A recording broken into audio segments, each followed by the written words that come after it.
Rasulillahi amma ba'd.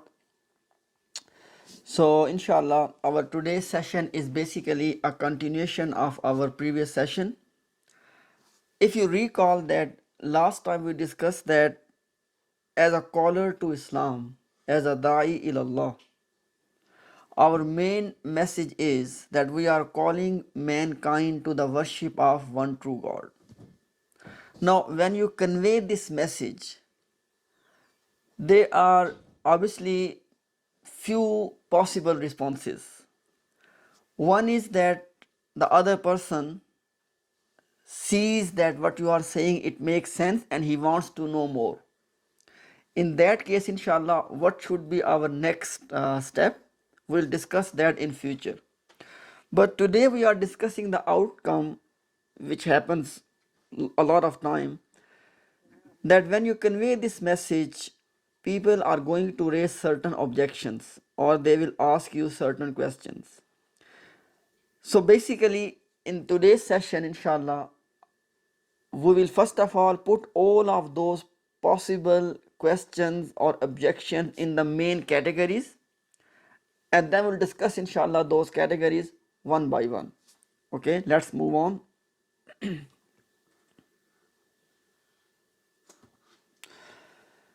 So first and foremost, we need to understand that the person who is rejecting the call, who is not willing to see this truth, where this person is standing and where is he coming from, this is something very important.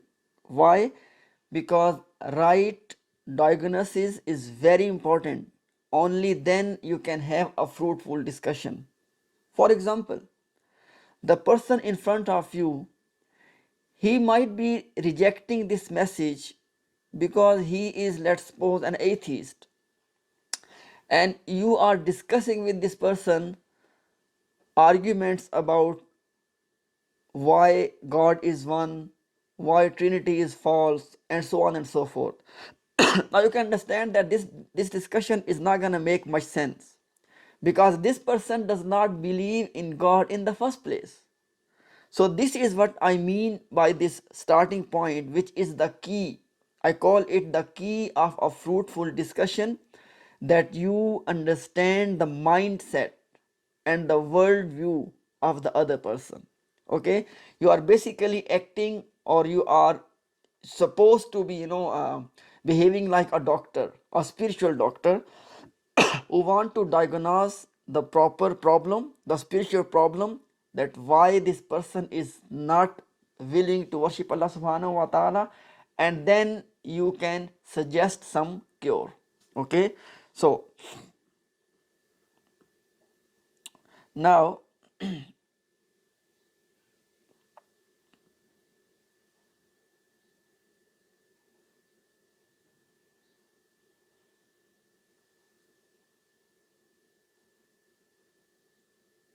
now all of those people who reject worship of one true God, you can put them in 5 categories. I try to think of my past experience of talking to people, and I realized that pretty much every person I spoke to in the past, that can be put in one of these 5 categories. First category is, they would say that the claims of religion, such as God and afterlife, they are not backed by any evidence or proof. You will encounter many people from this category because their understanding is that beliefs of religion or the claims of religion, they are just blind dogmas. They are not based on any evidence. So this is one category. Inshallah, we'll discuss them in detail, but let's first categorize them. Okay. Another category of people is that they have a very negative perception of religion and they hate religion, which you can see and you can smell from the discussion. Now, their negativity or their negative perception or their hatred against religion is based on few factors. One is that they know about one particular religion and they have problem in that religion, and they generalize those problems for religion or faith in general. In other words, they think that whatever problems they have encountered in that one particular religion, they are the problems of all religions. And sometimes this negative perception is based on misinformation, as most of us are aware that this is the case when it comes to Islam, that most of people who are not even willing to listen anything about Islam, if you talk to them, they have a very negative impression or perception about Islam, which is based on the misinformation spread out from different sources such as media. So this is second category, okay?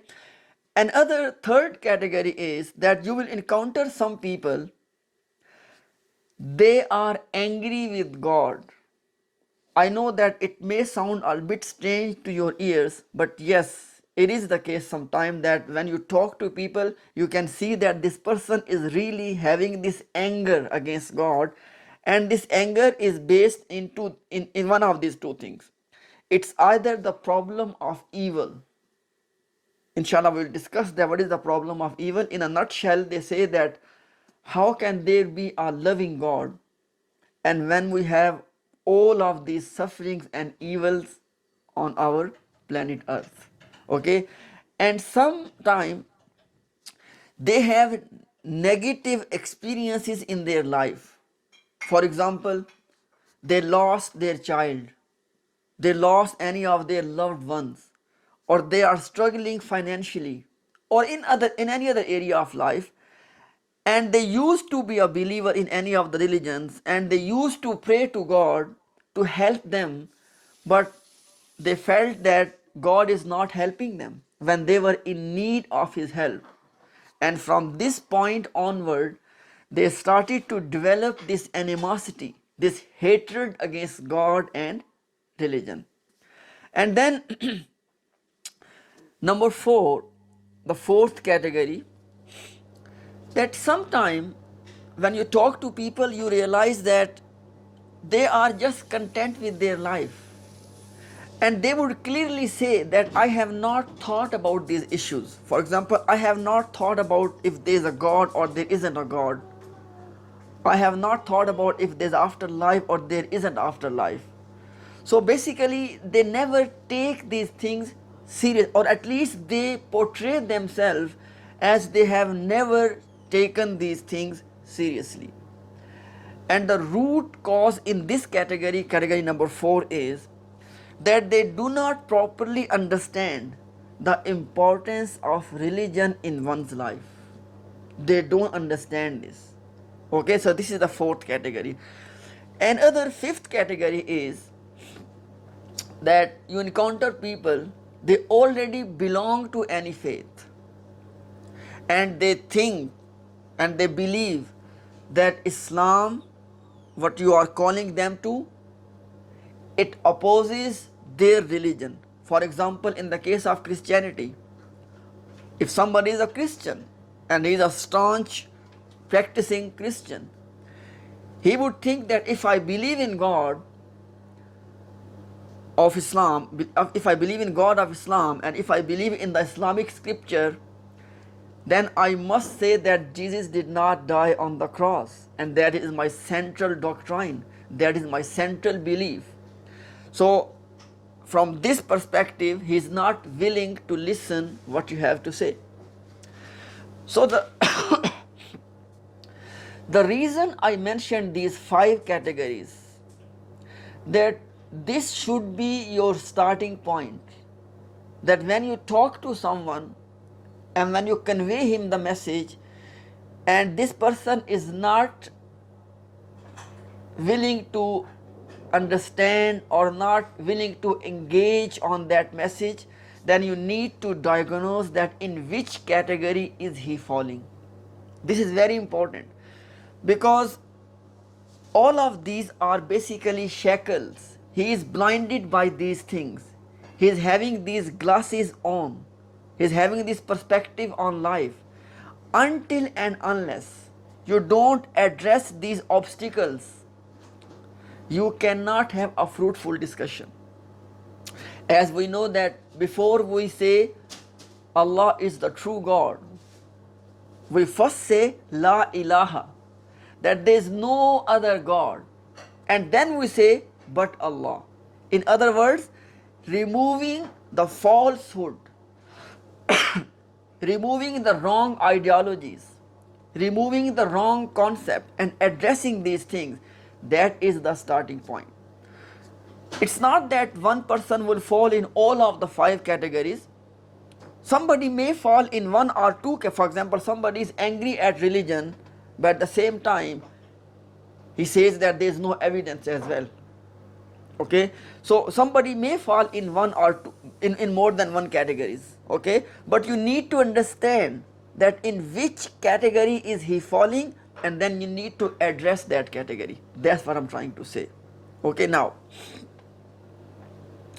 inshallah, in today's session I will discuss this first category. What is this first category? Where people say that there is no evidence for the claims of religion. In other words, there is no evidence that there is a God, and there is no evidence that there is an afterlife. Now obviously, if a person does not even believe in a God and afterlife, there is no point that he will be coming to worship this God. Clear? So inshallah, just keep in mind that in today's session we are only dealing with this first category, and that is the category of those people who say that there is no evidence for the claims of religion. And never forget this point, there are 2 central claims of religion. Number 1, there is a God, and number 2, there is afterlife. Okay, now let's inshallah see that how would we deal with this category of people.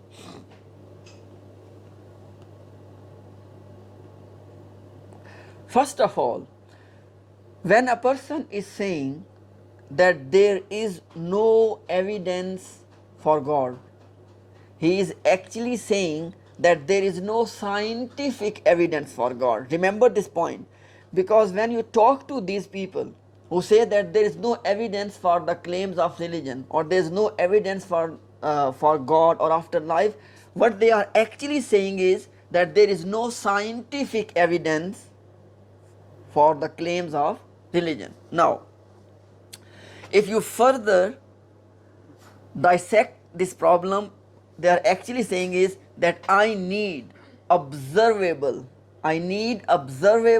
empirical evidence. What is empirical? Which you can access through your senses. Okay, so they are demanding observable evidence for the claims of religion. And where they are coming from is they say that I believe only what is scientifically provable. By the way, all of this is what they mean by evidence. Okay, because they said there is no evidence.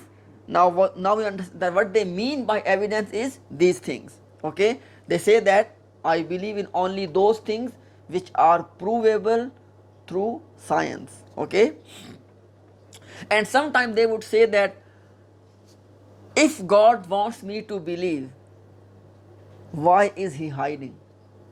In other words, they say that if there is a God, and all my destiny is based on that I believe in him, then he must show himself to me. He must appear in front of me and I will believe. Clear? And as you see this famous quotation that I will believe in him only if I see him. So all of this is what they mean by evidence, and in a nutshell, they are demanding for observable, empirical, scientific evidence which they can verify through the means of senses. Clear? Now let's move on.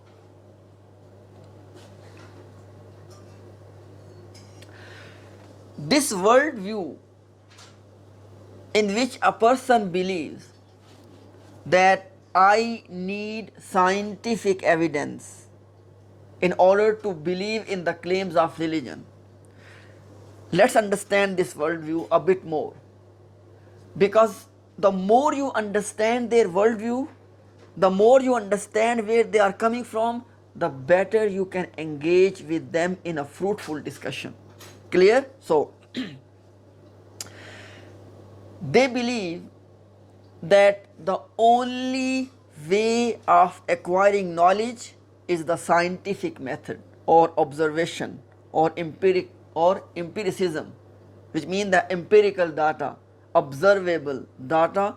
That is the only way. I am emphasizing the word only. They believe that the only way of acquiring knowledge is the scientific inquiry or scientific method. Okay, and from this perspective, their worldview is that science is about evidence and rationality. On the other hand, religion is to believe in something blindly.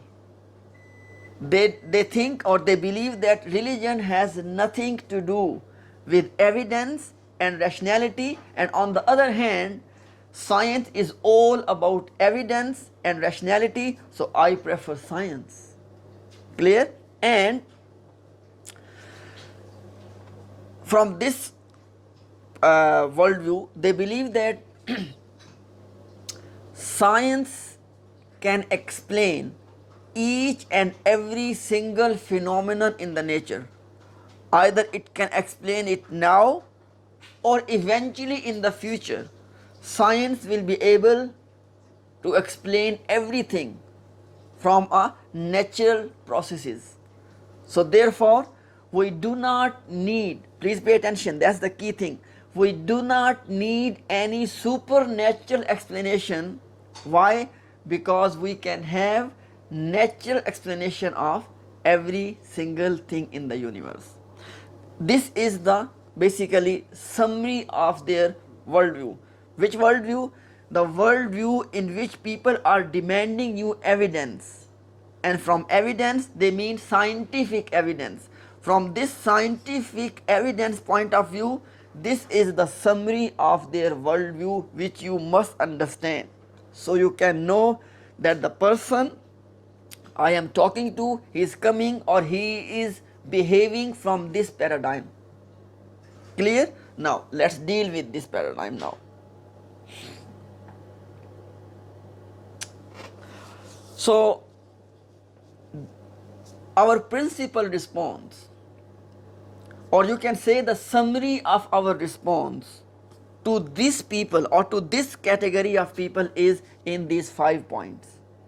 Number 1, yes, scientific method, we acknowledge this, that scientific method is one of the ways of acquiring knowledge, but it is not the only way of acquiring knowledge. That is the contention. You see my point? So we are not denying that scientific method or scientific inquiry is not a valid method. No, we are not saying that. But what we are saying is that scientific method or scientific inquiry of knowing things is one of the ways of acquiring knowledge, not the only way of acquiring knowledge. Clear? Secondly, in principle, what we are saying is that the scientific method or scientific inquiry has its own domain, its area of working, and it has its limitations. Okay? And it does not undermine other sources of knowledge. So scientific inquiry has its own area of working, and it has its own limitations. And scientific inquiry, or taking scientific inquiry as the means of knowledge, it does not undermine that there is no other way of knowing things. Inshallah, on this slide, I'm just going through in principle, in a very brief way, inshallah, and after that I'll explain them, inshallah, in bit more detail. For now, just take them as a nutshell, that this is the principle where we are responding to them. Clear? And number 3, in their minds, there is a dichotomy between the doing science and believing in religion. In other words, science, they think in their minds that science and religion, they are mutually exclusive. In other words, if you are a person of science and scientific inquiry, then you cannot have belief. So we are asking them this question, that how can you say that there is a dichotomy between these two things, that either you believe in science or you believe in religion? That's not, it has, this framework has no evidence. Inshallah we'll see that in a minute. And number 4, this belief that I only believe in the scientific method or the scientific inquiry. In other words, I only believe in those things which are scientifically provable. Science does not claim this. Inshallah we will see that what I mean by this point. This is not the position of science, that you only believe in what science can prove. This is not what science is advocating. Clear? And last but not the least, this claim that scientific inquiry is the only way of knowing the truth, it is a self-defeating claim. A self-defeating claim is that which itself cannot be proved. For example, if you ask a person that this claim or this principle that scientific method is the only way of knowing things, can you prove this scientifically? Think about this. Because understand this point. When you are conveying Islam's message or when you talk to people, it is not just about answering their questions. It is basically to give them the right framework of thinking. It is to help them to change their perspective. Because until and unless someone's perspective is changed, how can you have a good discussion? Let me give a simple analogy.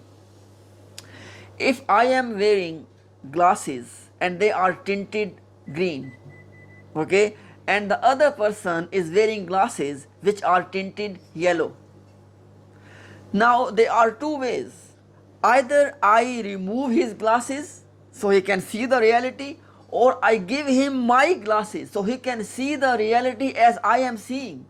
Because as long as he is wearing his glasses which are tinted yellow, he would see everything yellow, and I want him to see everything green. It will not happen until he removes his glasses or both of you remove your glasses.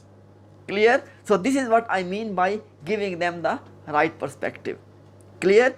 So these are the 5 principles of responding to those people who are saying that I need scientific evidence to believe in the claim of religion, and the claims of religion have no scientific evidence. This is our 5 principles of responding to them. Now inshallah, what is coming next is the explanation of these 5 principles. Okay, so let's explain these 5 principles one by one. One of them was that the domain of science. Now what is the domain of science? As you can see on the slide, science is a tool to study and explore this universe. Okay, science does not deal with the metaphysical questions. Science deals with the physical reality. This universe is a physical reality. So science is a tool to study and explore this universe, i.e. this physical reality. And the metaphysical questions such as God and afterlife, they are not in the domains of science. And we are not blaming science for not having this domain. This is what it is. It is a brute fact that the domain of science is limited, and that is to study the physical universe. And the question of God and afterlife, they are metaphysical questions. Okay? Now, another way of saying the same thing is that science deals with the question of what and how. In other words, what something is and how something is functioning. That is what is studied in science. And in this case, in all our discussion, by science I mean the physical sciences or the natural sciences like the physics, chemistry and biology. Okay, so science deals with the question of what and how, and the question of why. Please pay attention, the question of why it is like that. The question of why is not the question of science, it is the question of philosophy or religion. Obviously, the philosophers, they answered the question of why through their intellect, and religion answers the question of why through revelation. That's the difference between these two approaches. But at the end of the day, the question of why is a question of philosophy and religion, and it is not a question of science. Clear? Now, why is there something? Obviously, this universe is something. Why is there something rather than nothing? This question of this big question of why, is it a question of science? Not at all. It is a question of philosophy and religion. Next, yes, we do need science in order to study the physical world, this universe. But at the same time, we need religion to answer our existential questions, such as where I came from, and what is the purpose of my life, and where I am heading after death. So these are called in philosophy the existential question. Why do I exist? What is my origin? What is my destination? Final destination. These are the questions where you need religion. Science cannot help you in these areas. Okay? So did you understand this point? Because you remember that in those 5 principles, one of the principle was that science has its domain and it cannot work outside of its domain. And in this slide, we discussed that what we mean by domain of science. Clear? Let's move on. Now, this conflict between science and religion, it exists in the mind of those people. For us as a Muslim, there is no such a thing as actual conflict between science and religion. Why? Because religion or scripture is the word of our Creator. Clear? And this universe is the work of our Creator, which means that both of them are from the same source. How can they conflict? How can they contradict each other? So if there is a contradiction, that contradiction is either our understanding of religion is wrong or our understanding of science is wrong. There cannot be an actual conflict, an actual true contradiction between science and religion. Clear? Now, obviously in this society, most of the people around us, they are coming from a Christian background.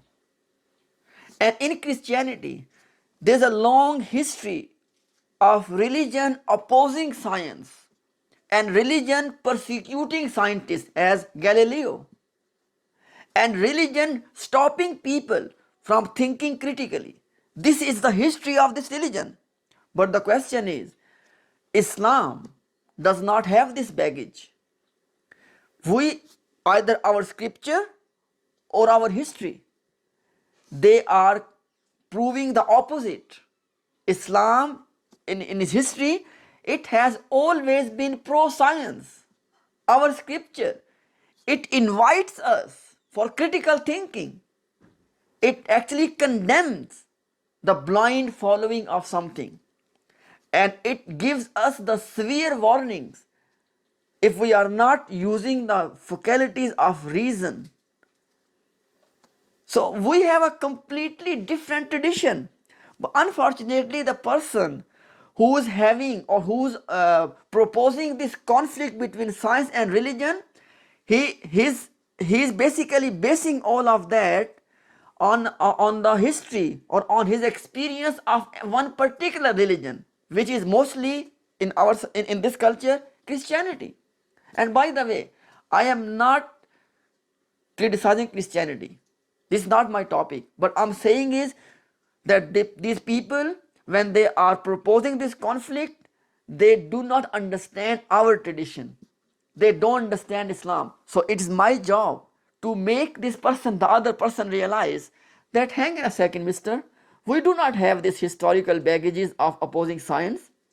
Islam, actually we know, and inshallah a lot of information can be found. You can go on internet and you can find the data that the Muslims, they are the pioneers in the fields of sciences, either mathematics or physics or chemistry.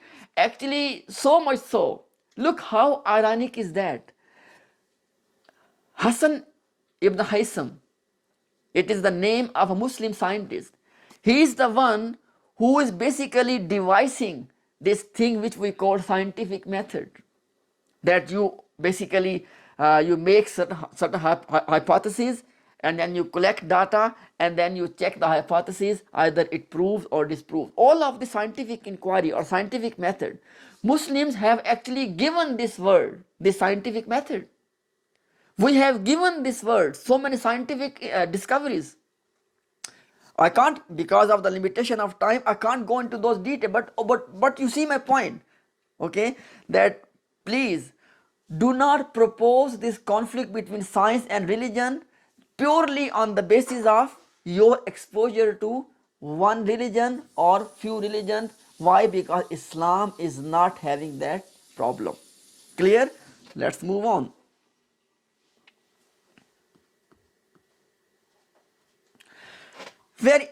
Another very important point. You remember I said before that science deals with the question of what it is and how it is, and religion deals with the question of why. Now, if you are, obviously we know that with the scientific advancements, yes, we are able to know more about this universe. Yes, we can study more of these natural phenomena. But my question is that if we are able to know about the functioning of the universe, please pay attention. Yes, if we are able to know about functioning of the universe, how does that prove that there is no designer of the universe?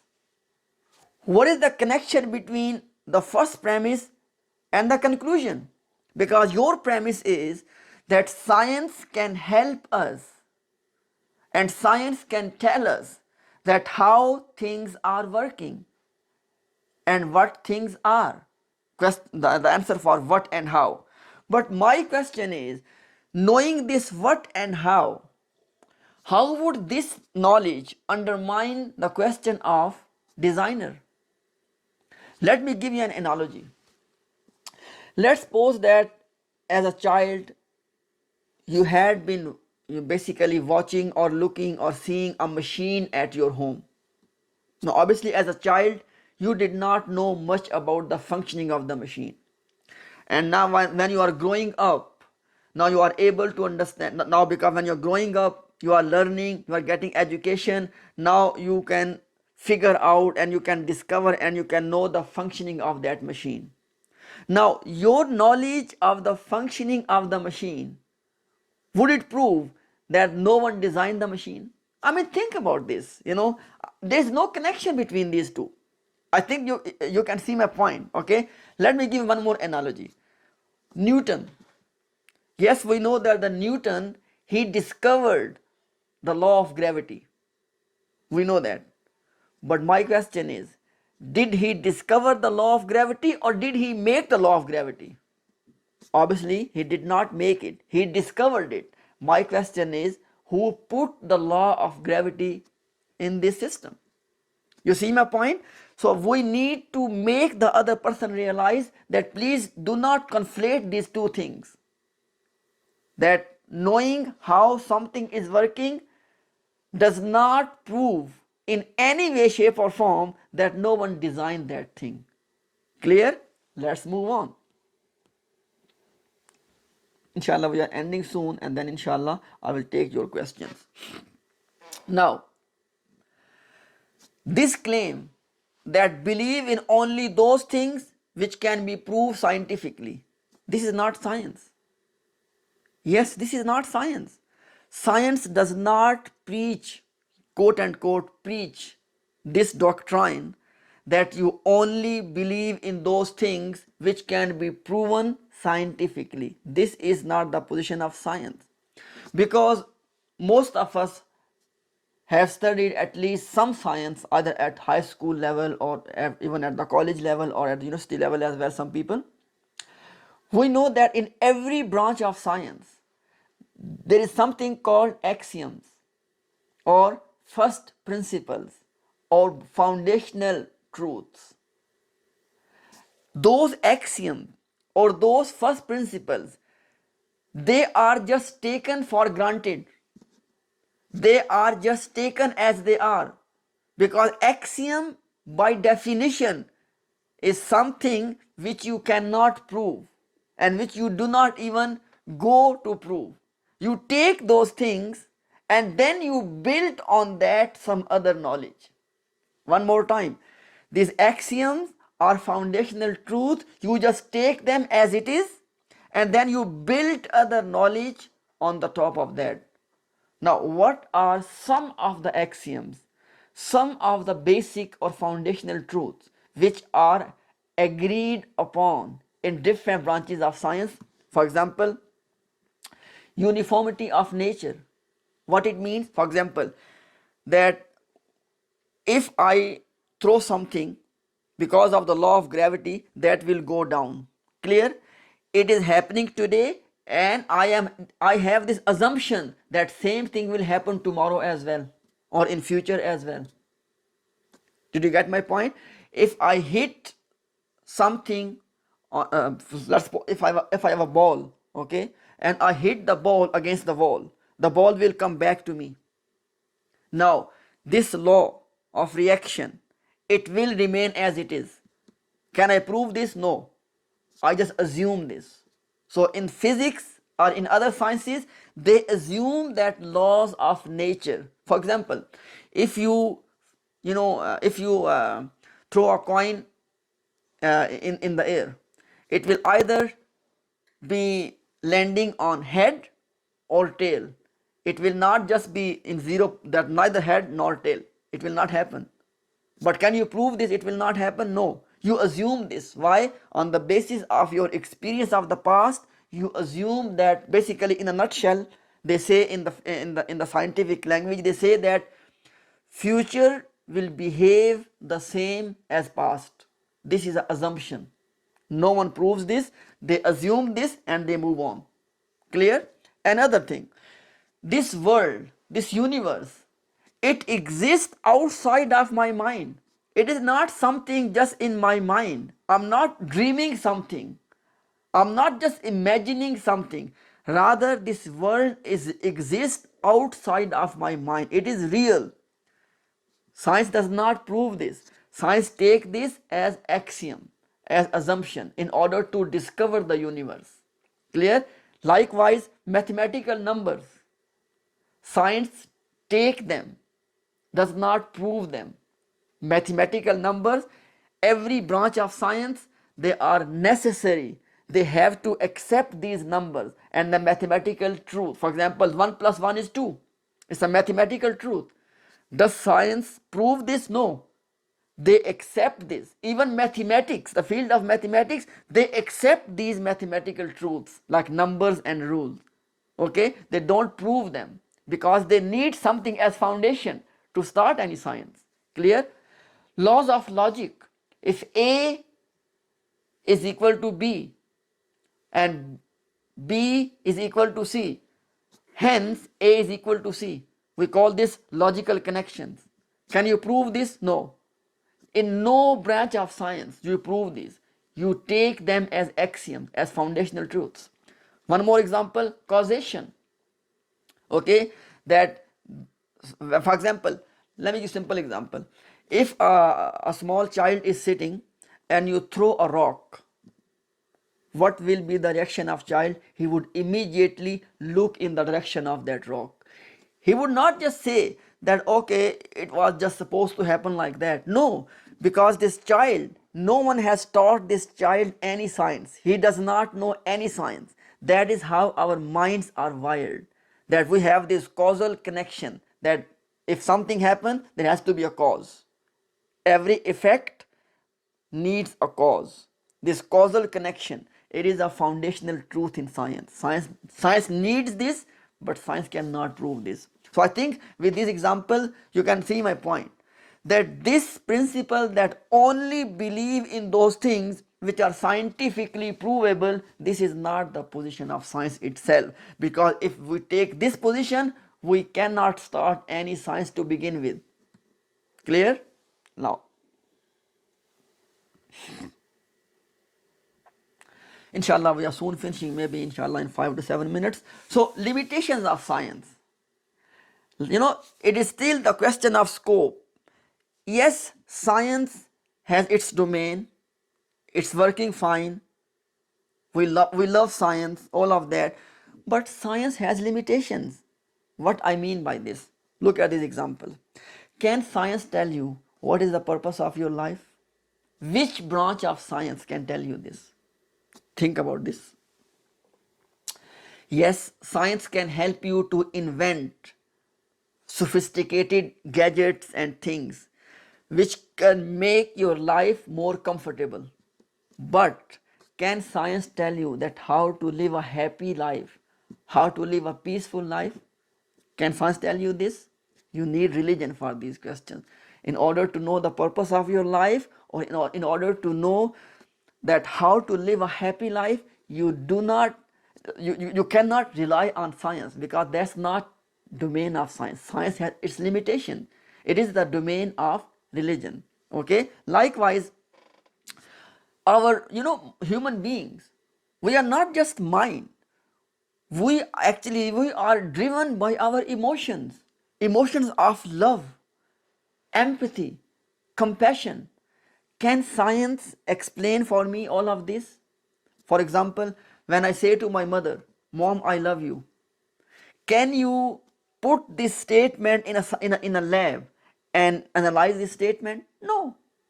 And I would say that most of it, what makes us humans, this is our emotions, and none of these emotions you can test in a science lab.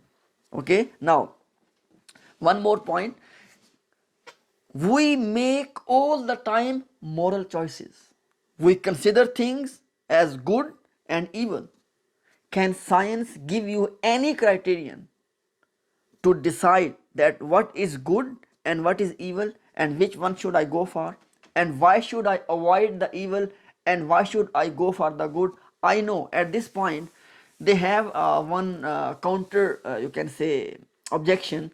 They say that yes, science tells us that whatever maximizes your well-being and your pleasure, you go for that, and whatever minimizes your well-being and your pleasure, or whatever gives you pain, you avoid that. Inshallah, we will discuss, and inshallah we'll analyze this claim in our future sessions. Okay, so keep in mind this question.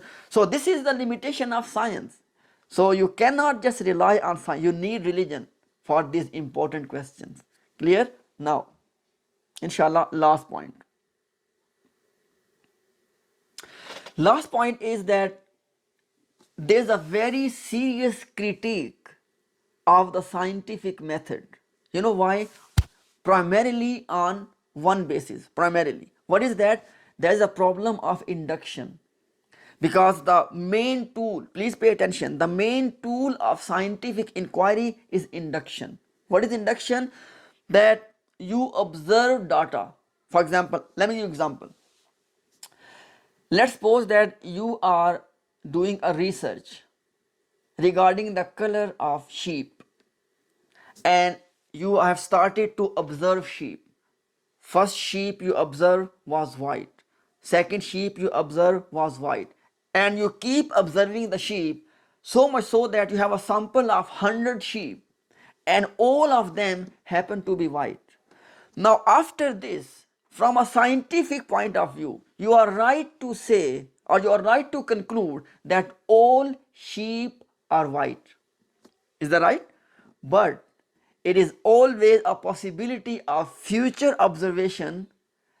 In the light of that, you have to basically reverse your conclusion. For example, if the sheep which you saw at 101 that was black, your whole conclusion is gone. You see my point?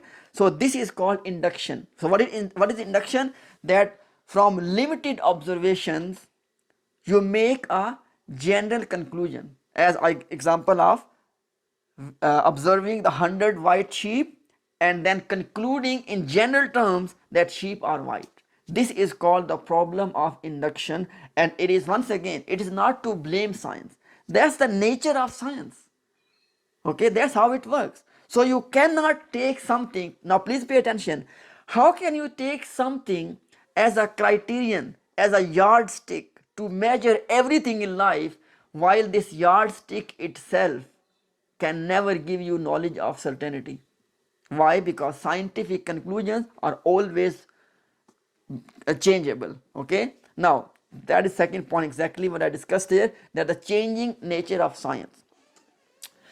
If something is changing in its nature, that thing cannot be used as a criterion. Please pay attention, that's the key point on this slide. If something having this changing nature, we cannot use that thing as a criterion for truth. And at this point, I have given you few examples. For example, less than 100 years ago,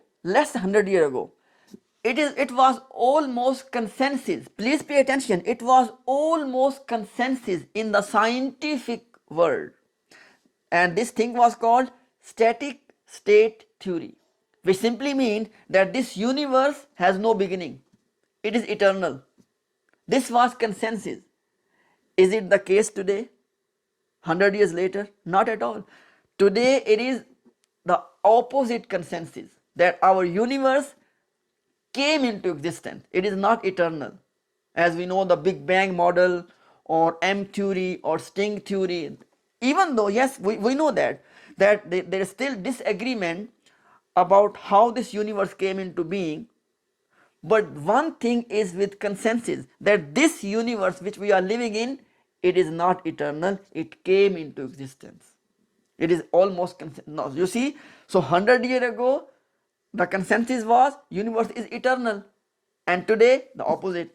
One more example, pretty much at the same time, when the time of static state theory, sorry, so this was the consensus, that sun is stationary, sun is not moving, earth is revolving around the sun. Now, is it the knowledge of today's science? Not at all. Now they say that sun is revolving in its own orbit. So science has changed its position. I am not blaming science. That's how science works.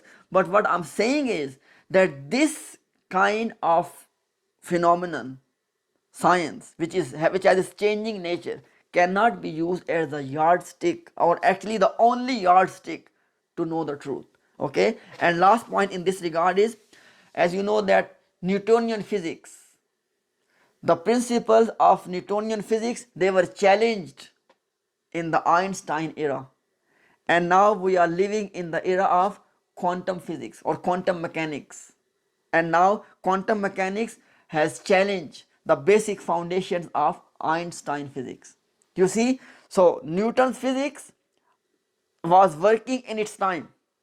It has given us many scientific inventions and discoveries, but now it is not considered to be the ultimate truth.